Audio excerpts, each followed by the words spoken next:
Semi-final number 1, Sebastian Job on pole position alongside Moritz Lerner, who held onto that pole for most of the session, denied at the end as we'll race down towards the first corner. A slightly slower start from the G2 Esports man who's on the left-hand side of shot now as they race their way down towards the first corner. Moritz Lerner's got a slight overlap, has to back out of it, and this could be big for Marcel Chinchik to potentially get his way through, and James Bolban as well. They'll go either way, 3 wide up towards turn 2. That mistake from Lerner might have opened the door for those to come through. Marcel Chinchik drags it around the inside. James Bolban trying to stick it around the outside as they head out onto the Parabolica. There's drama in the background for the Furia car. You see the Audi R8 LMS now being pressurised by the Mercedes as the R8G car of Marcel Chinchik. You see him in the bottom left of your screen now being peppered by James Baldwin, the world's fastest gamer. Enter now Mitchell de Jong as well with an almighty send. Heading through now into the second sector. They go in tandem now, and Mitchell de Jong now in between him. He's got Luke Bennett as well, not to mention James Baldwin now in 4th too. The gap's so minimalistic though as they enter the stadium section. An incredible start here, Lewis. Yeah, it really is. That was wild as they were heading through. There's more wildness happening though. Niels Nyox getting escorted out wide by Thomas Tattler. Will Race Control have anything to say about that? Big send straight back down the inside. That was very silly from Niels Nyox. That was crazy. I don't know what he was thinking there. Dara McCormack makes his way through. 3 wide as they come through. Thibaut Casabon on the right-hand side. There was nowhere for Niels Nyox to go and all of that. And it just continues. And Thomas Tattler's chances of going to Munich is over. Let's take a look at this whole incident then between Thomas Tattler and Niels Nyox. So a little bit of a hip check from Thomas Tattler, which is a bit naughty. This was ambitious. Tattler does turn straight back onto the apex, to be fair to him, but it was a big send-in from Nyox. At this point, I'd argue you're almost leaning towards racing incident territory. Thibaut Casabon's on the inside. We speak about the 95 being the general point of cut-off. Obviously, that is a threshold that can be manipulated depending on the results that come out of the semi-final. Not to mention the confirmation of the quarter-final results as well, including in that fact. And then, of course, you've got the likes of Mac Backham in the mix and various others as well. They're still in with a chance, but aren't featuring. Essentially, Eamon Murphy joins him in the pile of drivers that have essentially accrued what you might think are enough points off the face of the semi-final. Sebastian Job, final sector for him, and he will be progressing his way through into the final again as he looks to get his way into Munich. He crosses the line in first, Moritz Lerner behind, Marcel Chinchik behind that, and then the trio of Baldwin, de Jong and Bennett does beat McCormack out across the line. McCormack will be a little frustrated with that.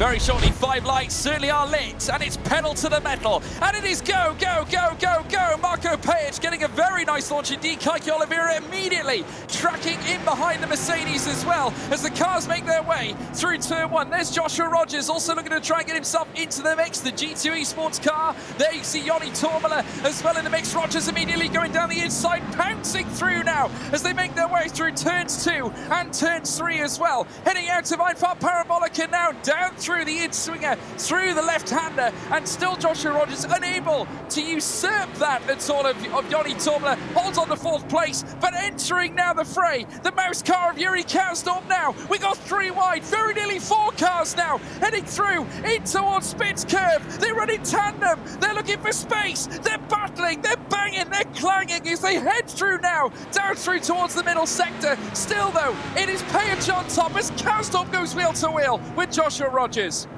Yeah, this is getting dicey as they head into the arena section. Let's see Rogers down the inside, fending off Karsdorp, who then has a trio of BMWs, the first of those being Isaac Price, Kevin Siggy getting to the inside. This could be a big disaster for Redline, though, who presently have 2 cars outside of that cut-off point for the team's championship. This could be mega for R8G, who still have a Hanyovsky inside that top 6. A dive to the inside from Siggy is cut off by Isaac Price, who's just able to fend off this train. A big slip of oversteer in the background from Graham Carroll, who's just able to keep Yuri Toman at bay as they just about survive the first lap. We have the 2 BMWs coming together, that of course being that of Isaac Price as well as Kevin Siggy, the fans' favourite, who's now looking to try and whittle his way through. Of course, conscious of the fact that R8G are in this mix as well. They've got Erhan Yovsky up into 3rd place. Redline looking to make the big moves. They've got 2 cars in the mix to this fight with a sister BMW BMW, not assisted team though, because G2 obviously trying to land points of their own here as Isaac Price looks to hold on to the outside line,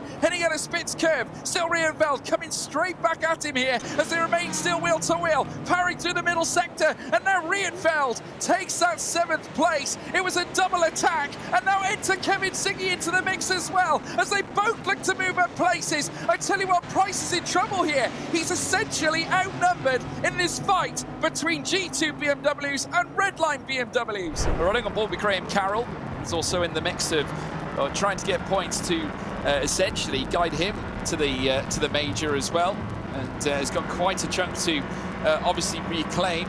He's obviously been representing now Mercedes right through since the start at Katowice, and a very talented driver in his own right as well as they make their way down through towards Spitz curve yet again. Of course, in P10, he has a little look here on Kevin Siggy, bored of waiting. He makes the move. They make contact now as they head out of Spitz curve, and this opens the door for Yuri Toman, who might want to try and take his chance because he will need to try and pursue every position he can to maximize his points offering. He needs to get himself ahead of Kevin Siggy, who's right ahead of him, who goes for the switchback again on Graham Carroll as well. They're on wheel to wheel through the middle sector still, and Siggy once again not able to usurp Graham Carroll, who has his number, heading out of the first sector and now heading through towards the stadium section. Now Siggy needs to start putting the pressure on. He cannot remain this far down for too much longer at the risk of being usurped again by Yuri Toman. P12 certainly here now as they rub shoulders. He's got the best view in the house. Maybe make it 3 wide. No, wouldn't advise it though as they go side by side again. Toman going deep, and that opens the door here for Tommy Usgaard. You can just see the verbal coming out there of Yuri Toman. He is not happy one bit, Lewis. Yeah, I'm not 100% sure as to whether that was on Siggy's shoulders or on Toman's. They both kind of came together. It looked a little bit audacious from Toman to have sent it in there, but he might have been pinched quite a touch from Kevin Siggy. All we do know is that from all of that, it's an extra few points swing for Tommy Usgaard, points that he could need at the moment with the extra points he's getting from this race. I do believe he will be on 92 points, so not comfortable. Erhan Jujovski in the mix too, with Joni Tormala also having a spectacular drive. G2 would probably rather have 2 cars in there as well, because Isaac Price currently sits in 8th, just outside that of Jeffrey Rietveld, but crucially that gap now very nearly springing outwards to a 2nd, with Graham Carroll looking like the main danger against Price's charge here. Yuri Toman dazzling there with the switchback, heading out of Spitz curve, and again they run wheel to wheel, gets ahead of Kevin Siggy.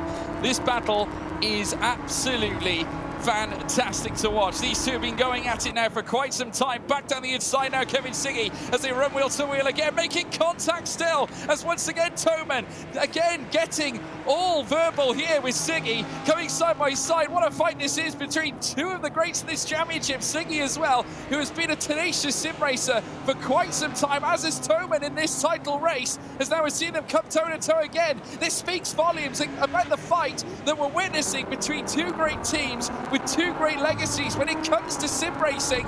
And now R8G with 1 up essentially over Kevin Siggy here, with Toman holding on to that 11th place. They've got Erhan Jujovski currently sat in 3rd, and crucially enough, REDLINE don't have a single driver currently going through to the final here in this semi-final. Marko Pejic, after a hellacious championship run, he's now making his way around here, the final sector at Hockenheim, here in lap 10 of 10. He delivered an absolutely exponential blow in qualifying, taking pole position ahead of Kaiki Oliveira, and he's going to finish ahead of him again here at Hockenheim, and he'll cross the line and take victory here.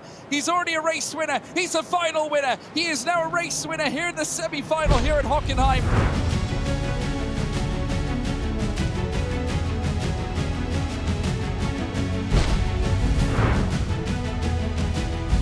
The last of our finals in the online spring season, and the final journeys to Munich. Was that a potential jump start though from Josh Rogers from 5th position on the grid, as we'll take our look down towards the first corner. Bennett's got the inside line, the outside line being taken by Marcel Ginchik. He might well be out a little bit too wide there, as one of the Mercedes-AMG Team Petronas eSports cars is going to try and fight its way through, maybe into second. Confirmation of the penalty that's going to go the way of Joshua Rogers, courtesy of a false start, but Marcel Ginchik has the whole shot as they head onto the Parabolica. A bit of a pinch there from Bennett, and that is going to slow slow things down and potentially make things 3 wide. Yoni Tormala being positioned out, but look at this from Sebastian Job. He's going to try and make his way past potentially Josh Rogers as they get down to the hairpin. Will he get some assistance from his teammate as those two Mercs go in flying formation? The Silver Arrows heading down into the hairpin, all tidy through here through the mid-pack. Out wide goes Josh Rogers, and a few positions being picked up as they're 3 wide off the hairpin.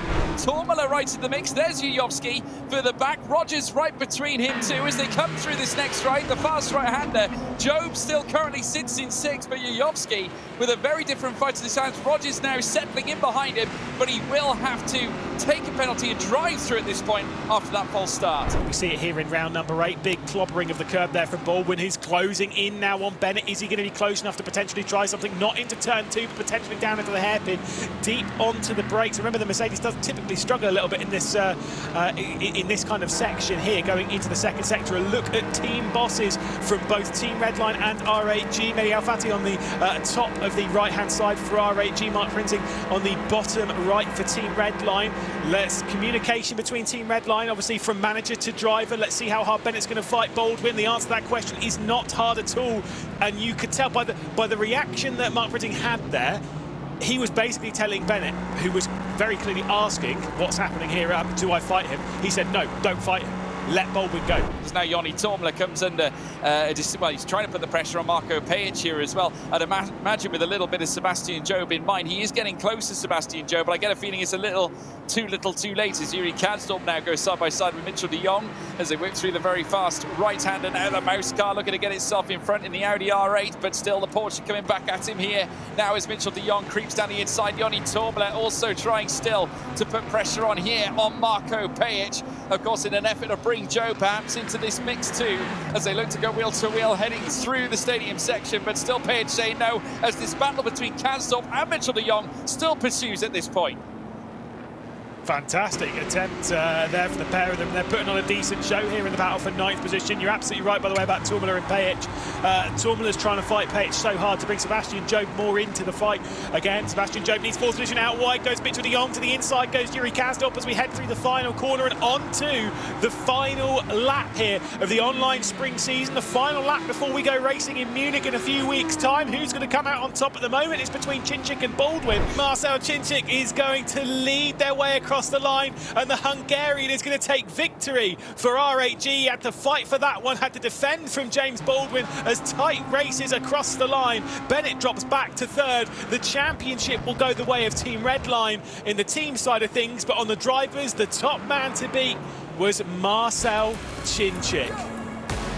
Absolutely phenomenal, mostly courtesy of that qualifying lap that put him on pole position by 0.005 of a second. Nailed every single lap after that. What a stunning drive.